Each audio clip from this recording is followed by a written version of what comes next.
Well, hey guys, we're back, and this week we're going to be talking about understanding video space.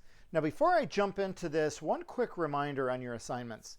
You have to do either the notes page or the summary page. You do not have to do with both of them, okay? So a couple of you this week handed in both. No need to do that, okay? Either give me good complete notes. If you're not good at that, complete the summary form, write me a paragraph, and we're good, okay? So anyhow, understanding video space. So I've been kind of hammering to death. Everything happens inside the frame. Everything happens inside the frame, right? So we're taking this in bite-sized pieces. Just so every time you pick up a camera, every time, whether it's a still image camera, whether it's a video camera, or whether it's your phone. And remember, how do we shoot? We shoot this way, okay? No one hangs their television on the wall like this. They hang it like this. This is the way you shoot video. So let's just kind of jump in here, and we're going to get started. Give me just a second to set this up, and make sure that works. Perfect. Okay, let's put me up here. So, understanding video space. All right, let's kind of roll through this just a little bit, okay? This is a review. So what am I going to say? What am I going to say? Everything happens in the frame, all right? Everything happens inside the frame. And I want to tell you a little bit about how I shoot video. I did a video shoot yesterday, okay? I had to drive up to Hillsburg. I was up at the villa, and you know, I tell the person I was doing an interview, I tell the person I'm doing the interview with what I'm doing, okay? I walk through the whole thing, and I'm going to say, I want you to look at me and talk to me. Don't be distracted if I'm looking down a little bit, because when they're talking, when they're doing an interview or anything like that, I am focused on the camera. I'm just looking at the frame of the camera. I want to make sure that they don't move outside. I want it to look good in video, okay? So that's why it's important, okay? You want the video to look good. You might look, and things might look great out there, okay? Before I set up in here, you might notice, see, I can't look at the monitor screen and here at the same time. Okay, you might notice, okay, that that I'm lit up. There's a little bit of shadows down here that I'm trying to fix with a little other pickup, but there's lights and stuff that I set up before I do these videos, okay? In real life, you wouldn't notice this. In the video, you notice it when there's dark spots, okay? So here's one of the ways to think about the frame, okay? You have to show up to work, right? When you show up to work, where do you work? Well, I work at McDonald's, so you got to go to McDonald's, okay? You know, I work in my mom and dad's office. Where do you got to go? Your mom and dad's office, or these days, Zoom to your mom and dad's office, right? But a videographer's job is in the frame. Where's that dirt? The frame, okay? This is where the videographer's job is. That's why so much pounding. You gotta stay focused on the frame. All right, so a few things. Going to review a couple of things real quick. Frame controls content. Okay, what is outside the frame does not exist, right? That's unless you imply it. Elements that do not really exist can exist in the video world if you imply it, okay? A sound effect, okay? Or I'm sitting here talking to you on this camera. Well, that wasn't good. I'm sitting here talking to you here, and I go, what? Okay, well, wait till I'm done. Well, now you think there's somebody over there, but there's nobody over there, okay? I could have held a conversation with somebody, all right? So that's it. I'm going to go, since we're on PowerPoint, I'm going to go sans lights right now. I don't know why that shut off. Okay, so the second law of video space. So again, first law of video space, everything in the frame. Second law of video space, okay, is the dimensions that we talked about last week, okay, is the is the height, width, and depth. Okay, remembering that. Okay, is video two-dimensional or three-dimensional? Everybody say it. Okay, video is two-dimensional. Okay, depth is an illusion. Okay, so the way you think about this is think about how deep your TV screen is. Okay, your TV screen is only a couple of inches deep. I'm gonna go fix that light here. Okay, however, you can make it look like a car is driving down the road into the sunset. Okay, or in this picture right here that we have. Okay, you have the depth of an alleyway or something. It's an illusion. So that's some of the stuff that we're going to be talking today. All right, you have to know when you're working with depth. Okay, I think we've hammered the frame to death. Now I'm going to talk about depth. When we're working with depth, we have to be strategic about it. Okay, so we have to arrange subjects that well, let me just read it. Arrange subjects that suggest depth. This is called staging in depth. Okay, so just so you know, as you come up, I'm going to be asking when we get into camera angles for you to be doing this. I'm going to be looking for stuff in your videos that's staged in depth. Okay, so we got to think about camera placement. How are you going to put the camera if you have two people standing right next to each other or in front of the other? You don't know how much space is in between them. You may need to move the camera. Suggesting beyond the frame. I'm going to get to that, okay? And exploiting the apparent scale. Like I can do something like this, okay? Hold my hand out like this, okay? And if I was outside, I try to get my hand level here. Here we go.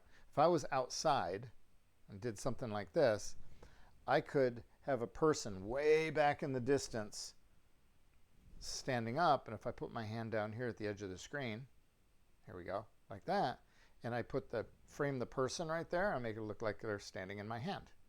Okay, that's what they talk about exploiting the scale. All right, using scale for your advantage. All right, so size in the actual world. Okay, closer objects appear larger. All right, you see this on the right hand side. Okay, because of the way this is, okay, this person's small, this person is big, you put them next to each other, okay, but their actual size. All right, now apparent size gives you kind of a clue. We talked about that a little bit last week with that train picture. All right,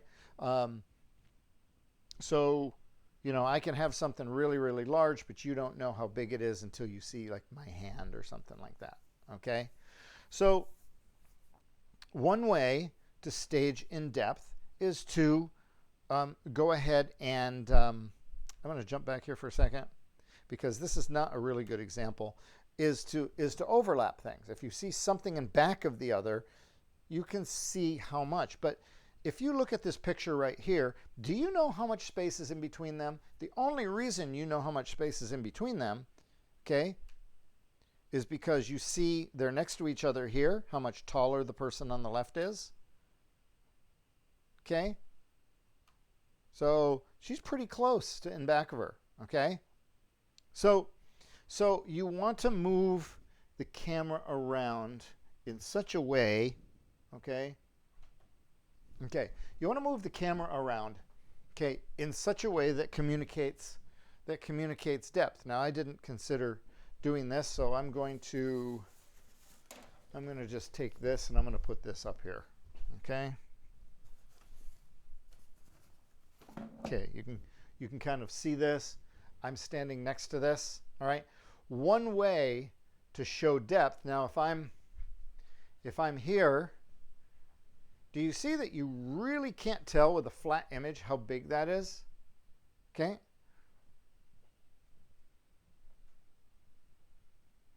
Now I'm right back next to it. Okay.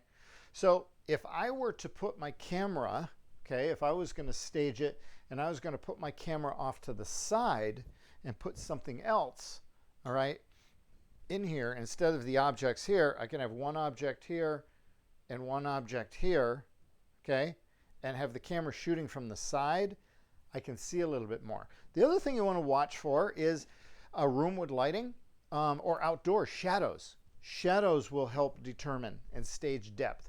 But one of the things that you want to be thinking about all the time is what is you know, what is the depth? What is my camera color doing right now? Oh my God. Okay, we'll worry about that later. So, other things that you can do in video space is play tricks. All right. Here, a person, now you don't see his whole body, but the person is apparently balancing on his finger. Okay, he's got his finger up against the wall. This is just stuff that was in the textbook. Okay, and the way you shoot this is turning the camera sideways. All right. Now, I can show you, I'm going to jump back over here and let me show you an example here. So I'm going to put the frame up here, okay? But what I'm going to do is I'm going to turn my camera sideways. Okay? And I'm going to do this along, it really doesn't matter, but I'm going to put my person, this is an imaginary line right here. And what I'm going to do is I'm going to have somebody right here holding a rope. Okay?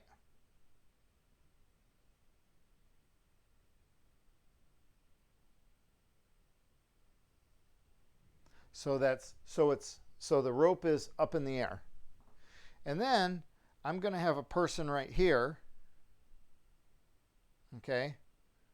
Now I'm going to have somebody over here holding the rope. This is not right. Kind of holding the rope over here. So the rope goes down here. And I'm going to just turn my camera. Okay? And I'm going to go like this as I'm walking. Okay? I'm going to go here, here, here, here. But I'm going to have a full body shot. Okay? Of myself walking. And I'm just going to do this on flat ground. Then I'm going to turn this back. And then here's that imaginary line. Here's my rope. Because I have a person, I'm holding the rope right here. There's another person over here holding the rope. And another person right here holding the rope.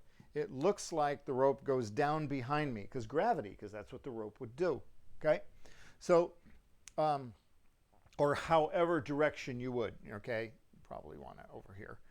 And then right here,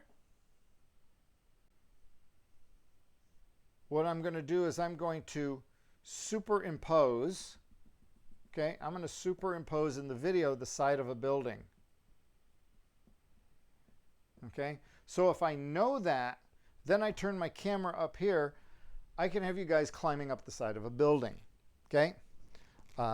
Some of you want to take that on and put it in one of your videos. That would be awesome. Okay, so let me jump back over here to our slides, okay? But there's a lot of things that you can do with video, all right, that can alter reality, right? Start watching for these on some of your television shows, okay? But staging in depth, things like turning the camera, you want to really think about that. So last couple of weeks, we've been talking about height and width. Today, we're talking about depth. Staging in depth, really important, okay? And there you go. Learn how to do a few tricks there. Okay? Hey, that's it for this week. Hope you're coming along on that video assignment really well. Looking forward to seeing what you're going to produce. And hey, that's it. Have a great week. We out.